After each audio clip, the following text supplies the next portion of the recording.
పని చేసినోడు 10 మందిని జాప్తే ఉపాయం వచ్చినోడు ఊరందరినీ జాదిండట. అవును నిజమేనుల్లా. ఉపాయం వచ్చినోళ్ళు ఉపాసం అస్సలే ఉండరు. ఏదో ఒకటి చేసి కడుపు నింపుకుంటారు. మీదికెంచి 10 మందికి పెడతారు. అసోంటి తెలివిమంతులే కొందరు మేడారం జాతరలా ఎరేటి ఎరేటి ఉపాయాలతోని వింత వింత వ్యాపారాలు చేస్తుర్రులా. అవి చూస్తే పర్సన్ అవుతారు మీరే. మేడారం జాతరలో కొందరు చేస్తున్న వ్యాపారాలు చూస్తుంటే ఈ ఐడియా వీళ్ళకి ఎట్లొచ్చిందబ్బా అనుడు కాదు, అసలు ఈ ఐడియా మనకెందుకు రాలేదబ్బా అని అంటారు కావచ్చులా. అవును, ఎందుకంటే వీళ్ళ వ్యాపారం చూడండి. జంపన్న వాగు దగ్గరలో స్నానానికి వేడి నీళ్ళు అమ్ముతున్నారు. బకెట్ నీళ్లకు 50 రూపాయలట. కట్టెల పొయ్యి మీద కాగబెట్టిస్తున్నారు.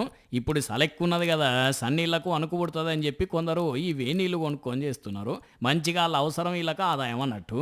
భలే ఉన్నది కదా ఉపాయం. ఇది ఒక్కటే కాదు, కొందరు చెట్ల కింద ఉన్న జాకిరాయికి ఇస్తున్నారట. అట్లనే ఫోన్లు ఛార్జింగ్ పెట్టే వ్యాపారం కూడా మంచిగానే నడుస్తున్నదట. మొన్నట్లా జరిగిన కుంభమేళాలో పళ్ళ పుల్లలు అమ్మి లచ్చలు సంపాదించినరట ఒకలనే వార్త తిన్నాం కదా. అట్లా వీళ్ళ వ్యాపారం కూడా నడిచే ఛాన్స్ ఉన్నది. మరి జాతరకు నెల రోజుల ముందు నుంచే భక్తులు పోతున్నారు. ఇప్పుడు సంక్రాంతి పండుగ కూడా అయిపోయినట్టే కాబట్టి రేపటి నుంచి ఇంకా భక్తుల రద్దీ పెరిగితే వీళ్ళకు గిరాకీ కూడా ఇంకా బాగా పెరిగే ఛాన్స్ ఉన్నది. అందుకే అంటారు మరి ఆలోచనే ఆదాయం అని.